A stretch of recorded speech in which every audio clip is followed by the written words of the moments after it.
Waterloo, one of the most famous battles in history. The battle that shaped the future of an entire continent.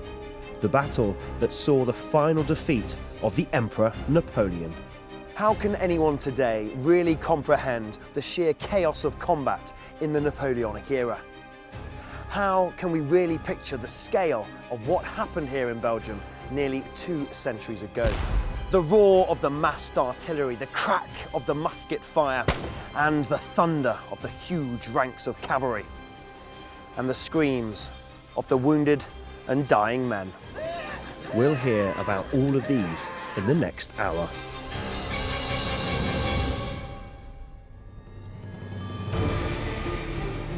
I'm Carlo de Martinez. From an early age, I was thrown into the exciting world of jousting and historical combat stunt displays. I've always been fascinated with what it was like for the common soldier throughout history. What did they experience? What horrors did they witness? And how devastating were their weapons? On the battlefield, how important were these instruments of death?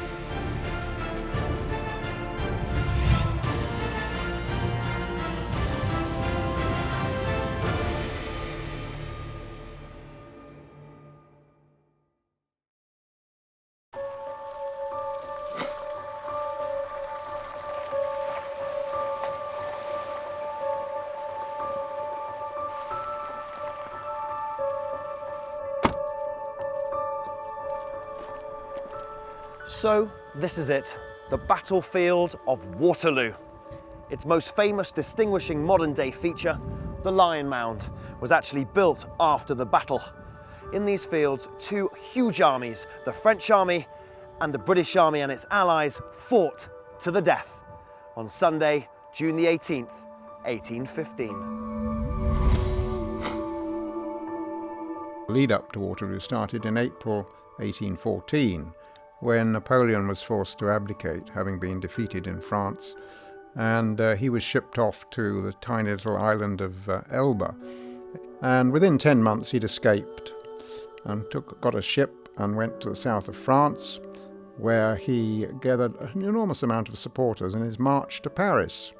And of course that infuriated the Allies, who formed an alliance. That was Britain, Russia, Prussia, and Austria. And they virtually declared war on one man, Napoleon. And the battle was fought at Waterloo because Napoleon, in the situation he was in, realized full well that he was going to be attacked, if you like, invaded from various different directions. And they would outnumber him. And his plan was to adopt a policy which we literally call interior lines. The idea being is to hold off one or more enemies with small force, concentrate on one enemy, the closest one to you, defeat him, crush him, and then you can move on to the others. And he concentrated on Belgium, where the British and the Prussian armies were assembling. At this time, the British Army was going through an amazing transformation with intense training and discipline, creating a powerful and professional force. Kevin? All right, Carl. Well, so why was this such an important time for the British Army? It was a massive change. Prior to the 1790s, the British Army had been in a terrible state. Let me just put this pack down. Structural, training and logistical reforms brought in by Prince Frederick, the Duke of York, in the late 1790s created a highly trained army with a professional officer corps who drilled their men into an effective fighting force. That is good. What is that? This is a leather stock, and it's designed to keep your chin up. It's all part of the discipline, the new way of looking at the army. You've got to understand that prior to the changes by the Duke of York, uniforms didn't match. Yeah? And this is just one way of keeping the soldiers' head up. The Duke of York, he brought in so many changes. For a start off, to be a colonel of a regiment, you had to inspire your men. And they started to train staff officers. They brought in an organisation, the wagon train, so that the wagon train, instead of it being corrupt and stuff being sold, the food did arrive for the soldiers. Okay. so supplies followed the army. But there was a very simple thing, which today people will go, what? Tents. Okay. So you all had the same tents. Yeah. Yeah, you could actually make a camp from tents. Prior to these reforms, soldiers made their own, they bivouacked their own. Okay. So you had this hodgepodge of soldiers with sticks, bits of canvas, goodness knows what, even just a blanket over them. The soldiers and the men were very, very tough indeed, but this just made it easier to move a battalion of men, and it keeps them together, and you get something from that, regimental pride. It was all well and good being well drilled, but what the redcoat really needed to become deadly was an effective weapon. New, highly accurate rifled guns like the Baker rifle were starting to be used in small numbers on the battlefield, but this is the gun they were using, the legendary Brown Bess musket. It was a deadly weapon in skilled hands, and the British had very skilled hands, as I was to find out. I recognise this. This is the legendary Brown Bess, is it not, Ian? It certainly is. It's one of the models. They made quite a few over the different years, different lengths. They were fairly standard bore, but that is the legendary weapon itself. And it was so legendary that it stayed in service for quite a long time, didn't it? It did, yes. It was coming in sort of early versions of it at the end of the English Civil War, and it went right up through it was the main weapon of the Napoleonic Wars. The standard infantryman would be expected to fire about 2 rounds a minute. Okay. The real trained marksman would fire 3 rounds a minute in any weather, but that really took quite a trained man to do that. Right. And they could keep that up for a sustained period of time. Ian took me through the laborious loading process. First off, I primed the pan with gunpowder. Then, with the musket standing upright, a powder charge is poured down the barrel. The musket ball is added and rammed home, and then I'm ready to fire.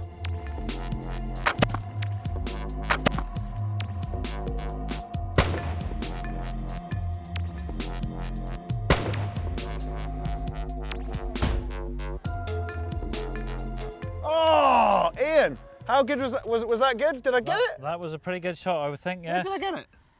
I think you find it's just in the right-hand side of his torso there. Oh, right-hand side of the torso. Yeah. It's very laborious though, isn't it, to load? I mean, how many times would you have to load this again per minute?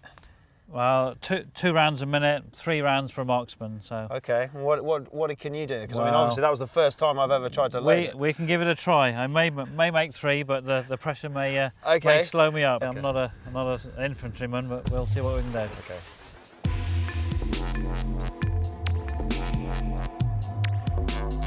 Okay, there's your first cartridge. So when we're going to start the clock? From now? From when I take the first cartridge. Okay, you've got to do 3, okay? That was the best marksman, wasn't it? Yep. 3 rounds. Okay, Okay. ready? Go.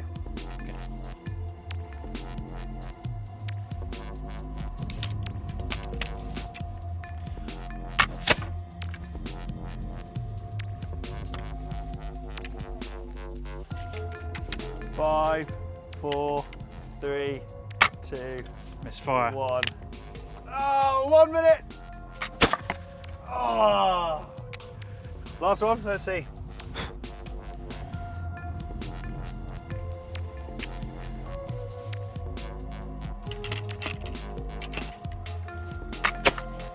One minute, 42 seconds. Oh, Ian, that was pretty impressive. You got 2 in a minute. 2 is the easy bit. Getting the third one under pressure, especially, is really hard. The pressure was getting to you there at the end then. So, but Yep. can you imagine having the wave of troops lining up? They must have been under such pressure. Well, that's why they were drilled into firing 2 and possibly 3 rounds a minute. Now, you had a misfire there a little bit, didn't you? But you corrected it really quickly and then fired. That's one of the problems with flintlocks. They don't always fire first time. Right. Flints don't last forever. Around about 20 shots, and your flint is really starting to get a bit worn. Should we go and have a look to see the damage that we've done? See how many we've got put in the man. Yeah. What I can't get over is that I mean, what are we at? 25 metres? We are, yes, about 25 metres, and that's really quite a good range for a brown Bess. Wow. So, you know, you let one round off, and before you know it, by the time you've loaded the next one, they're literally right on you. So they're coming. They're going to be right in your face, aren't they? They are, yes, yeah. It's going to be terrifying. And that period of battlefield, it was up close and personal. Very up close and personal. Oh, look at that one. That's yours there, right in the middle? That was mine. Yeah, that was mine, dead centre. Yeah. Is that And yours? this is another one of mine a bit lower down. Oh, where did your third one go? Because I think that's definitely got. That was mine from earlier. That was your first shot earlier. I think it might have been a bit of beginner's luck, but it was certainly would have caused a nasty injury on a battlefield. Yeah, you would certainly know about it if that went through you, wouldn't you? That would have been through your lung and would have given you a very bad day. But look how it's ripped through that target. I mean, that's quite a thick piece of wood. It and that's is. just ripped straight through it, isn't it? These were a low velocity but quite a large round, and if you got hit by one, it was going to really hurt. So it really wasn't sort of aim at something in particular. It was literally just let off a huge volley of balls and just pile it into your enemy. If you could hit somebody in their torso, they were going to go down on the ground and they were out of the battle. But you were hoping that you could break the enemy ranks before they actually got to you. So they had to be so disciplined and so trained. They were drilled and drilled and drilled in there. So the British infantry, the main obstacle in beating Napoleon, were a pretty formidable fighting force, and they had to be.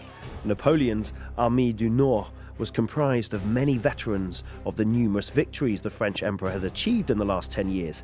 In terms of quality, the French force marching on Waterloo was the strongest Napoleon had commanded since the Battle of Borodino in 1812. Napoleon's army of 72,000 men outnumbered Wellington's, who had about 68,000 men under his command. Napoleon also had 90 more artillery pieces, but, and it was a very big but, another Allied force, this time the Prussian army under Field Marshal Blücher, was at nearby Ligny.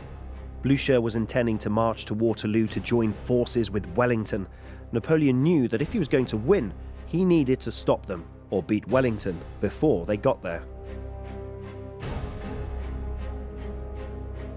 Napoleon divided his force into three forces, two wings. The left wing commanded by Ney, the right wing commanded by Grouchy, and he had the reserve, the Imperial Guard and other reserves. The object was to get in between these two, the British and the Prussians, and whichever appeared first, crush them, and use the other wing, whichever one it was, to delay the others. And he managed to do that and defeat, with Grouchy and himself, the Prussians at Battle of Ligny on the 16th of June. He defeated the Prussians, but he didn't crush them. They were able to withdraw. He sent Grouchy after them to delay them, make sure they didn't join him at Waterloo, and then he turned, hopefully, on Wellington.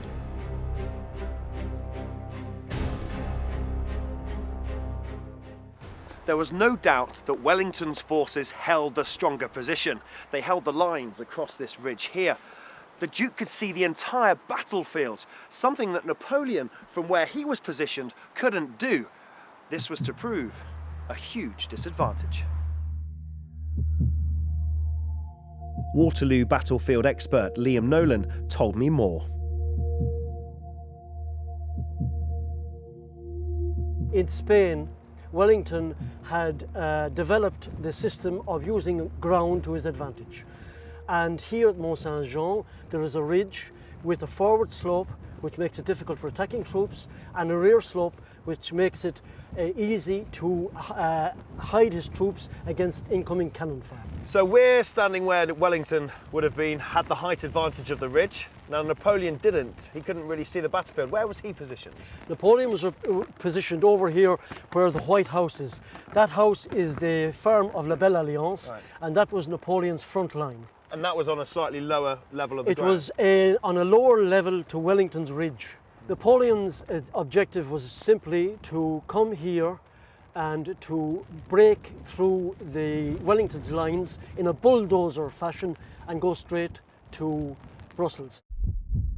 In front of Wellington's lines were two places that were about to become key in the coming fight. One was the chateau of Hougoumont, and the other was the farmhouse of La Haye Sainte. Events here would have a huge bearing on the final outcome of the battle.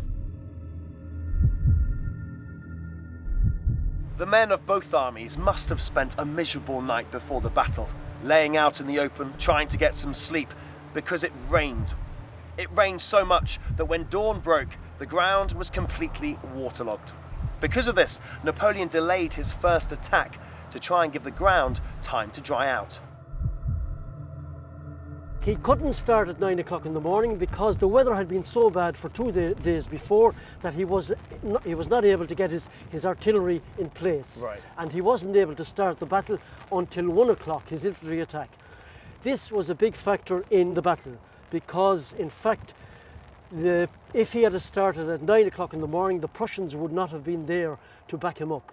However, he started at 1 o'clock, and the Prussians at 1 o'clock were already moving in just behind La Belle Alliance. The idea had been that the bombardment by the artillery started at 1 o'clock.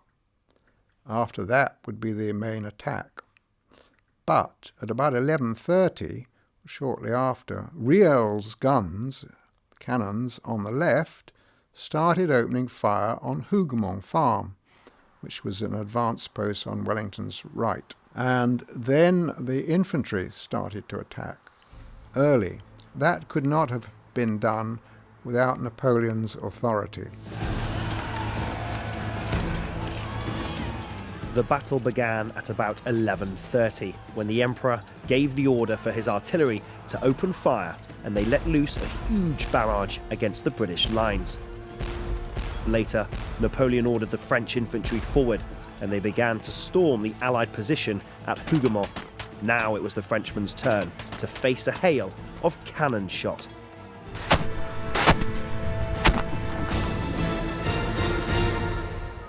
At this time, there were two main types of cannon shot. These were round shot and grape shot. Both were lethal against mass ranks of troops. I spoke to Ian to find out more. This is a replica of a 6-pounder. It was a sort of gun that was used in the field. It would have been used as a garrison gun and a naval gun as well. So this sort of size was used for a lot of things. And we're going to try it today to see what it does against infantry. Yeah, we've got our infantrymen lined up all over there. We have got them there ready. Okay, so what kind of things are we putting in it and firing? Well, most cannons fired a Ranger shot. We have the standard round shot. Well, that was used in all fields. That's heavy, that is, isn't it? It is. So that's going to knock down rows of people. Yeah, it is. That looks horrible. That is spike shot, and there are examples, stories of that being fired not only in naval rounds but also in field battles. It's horrible. I mean, that's going to cause utter carnage. You're not going to survive against that. No, it will spin, and if you're firing at troops, it doesn't really matter which particular one you hit. But that's scary. That is absolutely scary. What's this one down here? Well, that one there is that's a grape shot. Okay. And we have examples of the sort of a ball that you find in grape shot. Oh, what, you would literally, you don't take these out, you just put it in like this? No, that's a full-size grape shot, but that would be fired as is. So the charge would be loaded in the barrel, a wad, and then they'd load that as a grape shot. And that would then disintegrate as it came out. Wow, that's horrible. What kind of damage would that do if you fired that at a... Oh, that would be horrendous against troops. Yeah. At sort of up to 300 or 400 yards. Yeah. Absolutely devastating. It's just like a massive shotgun, but you know, on a cannon scale. Let's get it loaded and let's fire at those infantrymen. Yep. Okay, let's do it.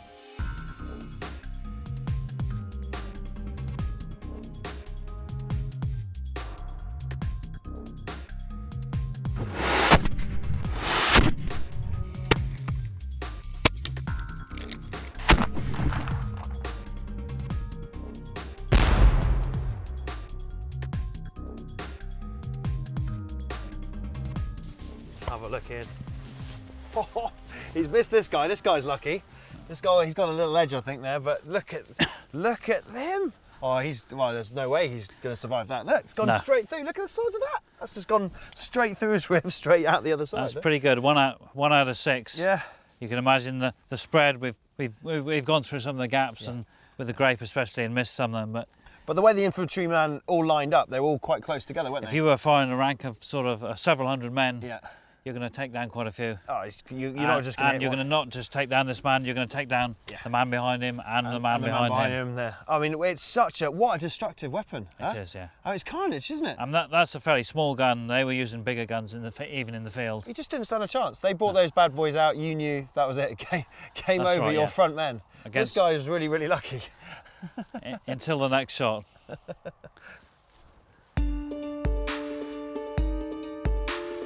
It was against this storm of cannon fire that the Frenchmen were attacking at Hougoumont, and the fighting around the chateau got even more desperate. Protected by the walls surrounding Hougoumont, the British poured fire into the waves of French who surrounded them. Hougoumont was supposed to be a diversionary attack. It was an attempt by Napoleon to draw in some of Wellington's men and weaken the Allied centre. But it turned into a battle within a battle, which lasted virtually all day. Once Riel had started attacking Hougoumont, Napoleon allowed his other divisions, the other two, to get dragged into it. And for 8 hours or something, it was unsuccessfully trying to capture Hougoumont. And it drained Napoleon's army of a large number of troops, 3 whole divisions, which could have been used usefully elsewhere. As the fighting at Hougoumont raged on Wellington's right flank, the French prepared to advance on his left. Once the French artillery fell silent, then the advance by 14,000 troops would begin. After the main French barrage had ended, the British infantry were moved to the front slope of the ridge, and they began to fire down on the attacking Frenchmen. It was now a matter of attrition. Could the mass of French attackers absorb the deadly punishment being fired from the 6,000 British and Hanoverian muskets on the ridge in front of them? It was now about 1 o'clock in the afternoon, and Napoleon had to break the British line before the Prussians could join them and outnumber Napoleon's own force. The French continued to advance, and the British kept pumping lead into them. Usually when called into action, the British army would form in line, and that would be 2 men deep. Often the French are criticised for always attacking in a large column. They had this sort of, big fist approach. Okay. It was a solid column, and it was 76 soldiers across the front, and about 12, 13 deep. Their idea was to punch a hole into the enemy line and then spread out. But we would always face that with a line. The fire difference was that we could bring, using 1,000 men as an example, if you had 1,000 men in 76 by 13, or what was the best part of 1,000, there's only the first 3 ranks of 76 that could bring their musket to bear. The people on the side could bring their musket to bear, but the people in the middle couldn't. We had 1,000 lined up 2 deep, and every one of them could open fire. The French infantry returned fire and successfully pressed the British troops. The line in front of the attackers' left started to crumble, and the British and Hanoverian troops began to give way under the pressure of numbers. It was now that the British cavalry entered the fray. One of the most celebrated actions of the day came during the British counter-attack. It's known to history as the Charge of the Scott Greys, right across this valley here, and it was immortalised by Lady Elizabeth Butler in this famous painting. Wellington's cavalry commander, the Earl of Uxbridge, ordered the Household and the Union Heavy Cavalry brigades to attack the French infantry that was pressing the Allied centre.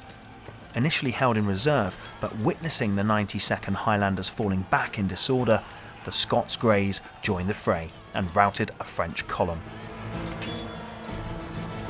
Ultimately, their advance petered out once they were confronted by the main French line, but their exploits that day captured the imagination of many.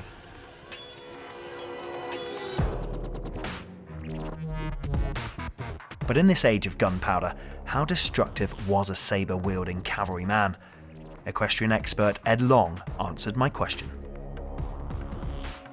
So Ed, tell me a little bit more about this weapon that you've got. Well, it's a light cavalry sword. It was designed in 1796 by a chap called John Le Marchand in conjunction with a Birmingham cutler called Henry Osborne. And it was a formidable weapon. And the foremost thing about this is it's designed for what kind of movement? Is it a thrusting weapon? Is it a stabbing weapon? Well, it can be used in a number of ways actually. If we firstly look at the blade that we've got here. Do you want me to hold that? That'd be great. So it's got one very sharp edge along here, and it's slightly wider at the top. And it was the curve of the blade which actually allowed a lot more slashing technique. Right. So it's not necessarily to instantly kill your opponent. It was to maim, to get through as many people as you could in the shortest amount of time. And used primarily on a horse? Yeah, used by a cavalryman. And he wouldn't be going for a big swipe. It wasn't about that. It was about keeping a nice straight arm and using his wrist for little flicks. And we're talking flicks that across faces would be a primary target to instantly disable the opponent and leave an absolute trail of destruction behind them. Yeah. So the French must have absolutely hated this. Yeah, it was causing so much havoc and so much damage. And there's legend from the battlefield that it would cut a French soldier through their helmet, down their face, all the way to their teeth, right down, and split their head straight open. And the story, so they hated it. I mean, the French officers actually complained about the sword.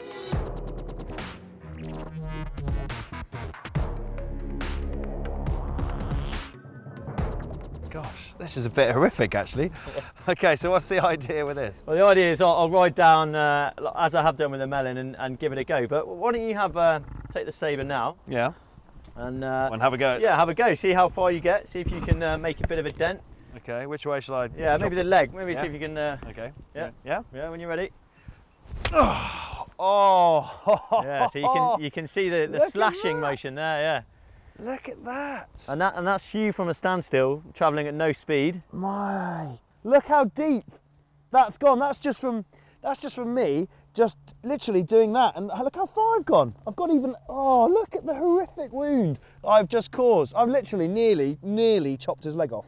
That is unbelievable. That is unbelievable. So if I'm on a horse going really quick, well, I would have just gone straight through him. Unbelievable. So going a bit quicker, I would have gone straight through that. Well, yeah. Let's try it out, shall we? I'm dying to see you go really fast on that horse.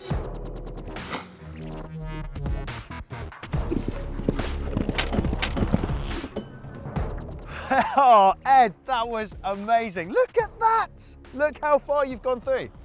That was quite a mighty chop. That was a forward chop that you came through. Yeah, forward chop, and it's nearly all the way through, isn't it? It's all gone through. Look, he's hanging. He's hanging literally by ligaments and tendons and muscle. You have gone through literally half of his back, straight through. That's just the power of the sword and the power of this sabre, what it can do. It can really get through the muscle, get through the fat, all the tough stuff in the body. But that was one swipe. And it just rips it apart, yeah. There is no chance that this soldier is going anywhere. No wonder the French officers complained about it. French officers had something to complain about, didn't they?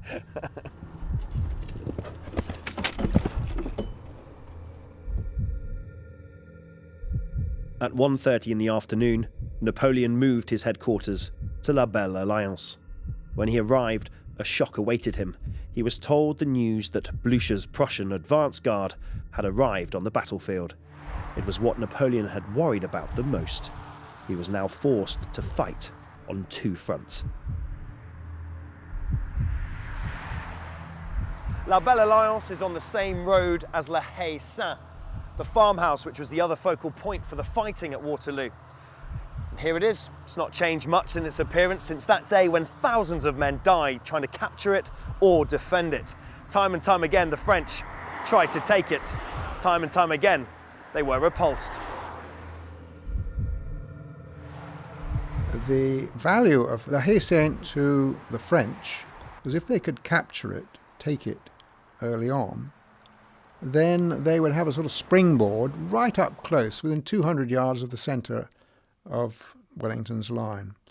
And not only could they put infantry up there, but more importantly, they could put guns, artillery, in and around there.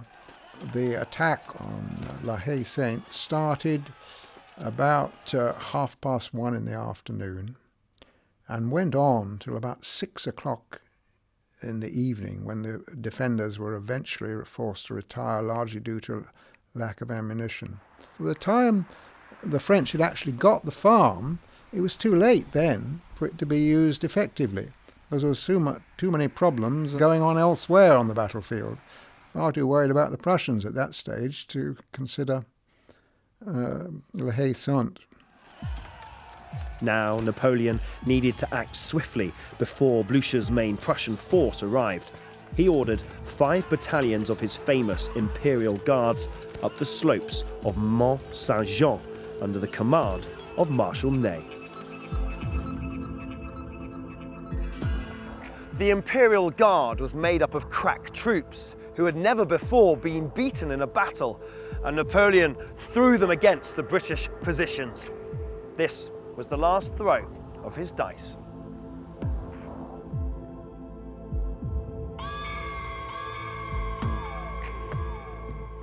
It wasn't until about 7:30 that they started that attack. There were about 10 French generals took part, some of them riding on horse, some of them inside the squares. As they moved up the slope, came under cannon fire from the British batteries on the ridge. And in squares like that, enormous damage was done to them. A lot of men were bowled over by the cannonballs. They kept on moving up the slope, and as they got towards the crest, almost at the crest, then this long line of British infantry regiments stood up and levelled their muskets and fired their volleys. Again, shredding the Guards' squares as they came up. And the cry went up, "La Garde recule," the Guard recoils. And back they went down the slope. Wellington got up onto the ridge on his horse and signalled a general advance. The whole army started to move forward, and the French retreat began.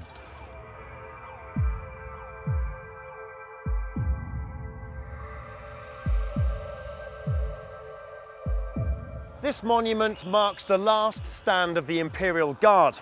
Once beaten, the retreat turned into a rout. Suddenly, all the roads were choked up with beaten and fleeing Frenchmen. They included the Emperor Napoleon himself, who had commanded and lost his last battle.